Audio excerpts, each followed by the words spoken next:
በፊት መቆም አይገባንም ባንተ ፊት መጸለይ አይገባንም ስለ ቅዱሳን ብለህ ማረን ስንል እኛ ኃጢያተኞች ስለሆነን ነው እኔ ደካማ ነኝ እንደው አይበኛ ነኝ ነውረኛ ነኝ ብዙ እንከን ያለብኝ ሰው ነኝ እንደው ዱዓዬ እንደው ከጭንቅላቴ መከፋ አይልም እንደው ከራሴ ሞር ላይ አይወጣም እንደው ወንጀለኛ ነኝና በደጋጎቹ ለምነው እንደው ሰይድ አብዱል ቃድር ጂላኒ እንደው አላህ ለምኑልኝ ሐጃዬን አላህ እንዲያወጣልኝ አላህ ያስችላቸዋል ግርማ ሞገስ የሌለው ሰው ሽማግሌውን አይላክም በእኛ ባህል እግዚአብሔር ፊትም ሞገስ ያላቸው ሰዎች እነማ ቅዱሳኑን ነው አንድ ሰው አንዲት ልጅን ማግባት ከፈለገ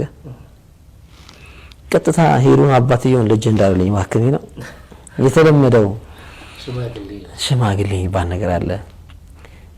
ምን ማለት ነው ያኔ እኔ ሄጄ መጠየቅ ስለማልችል ነው አቅሙ ስለሌለኝ ነው እንደዛ አይደለም እንደማ ከኔ ይልቅ የሚሰሙ ሰዎች አሉ እንደው አባትዬ የሆነ ነገር ቢያነሳ እንኳን እነዚህ ትልቅ ሰዎች ክብር ያላቸው ሰዎች ስለሆኑ እሱም ያከብራቸው ሰዎች ስለሆኑ እንደው ሐያ ይዞ በቃ እሺ ተውኩት እሺ እንደው አንዳንድ እንትኖች ነበሩ እሺ ተቀብያለሁ እንዲል ምክንያት ይሆናል በሚል ነው ሽምግልና በማስታረቅም በኩልም ይሆን ጋብቻም በኩልም ሽምግልና የሚላከው ከሞት በኋላ ተዋቸዋለሁ ብሏቸዋል አላለም ሰው ከሞተ በኋላ አይጠቅምም ይባለው አባባል ውድቅ ነው ሸሪዓ አይቀበለው ኢስላም ይሄን አስተሳሰብ አይቀበለው ቅዱሳን ከሞቱ በኋላ አይሰሙም ለማለት አይደለም ይሰማሉ ዛህርም ምሕረትን ይሰጣል ፍና አድርጎ ልክኛ ጂናዛ እንደምናየው ማይናገር ማይጋገር ማይገላበጥ እኛ ካለገላበጥ ነው እንደዛ አርገን አይተናቸው አይጠቅሙምና እነሱን